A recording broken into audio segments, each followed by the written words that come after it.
За манай сургууль бол 11 сард ашиглалтанд орсон.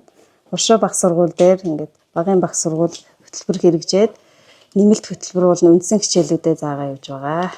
Манай ангийнхан болохоор 35 хэсгийн үзээс дууссан. Тэгээд нэмэлт хөтөлбөр болохоор спорт Олимпийн мастер шоу гэсэн оюун ухааны академийн сургалтанд суугаад хүүхдүүд маань хичээлээд маш их баяр хөөртэй.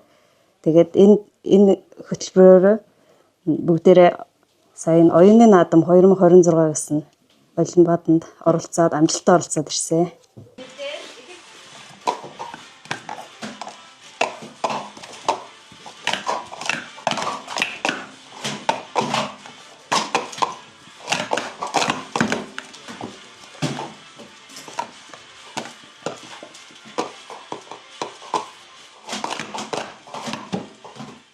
Хүүхдүүд маань аймгийн төвөөс дотор байранд сурахдаа 105 км-ийг бас туулаад аймгийн төв дээр сурдаг байсан.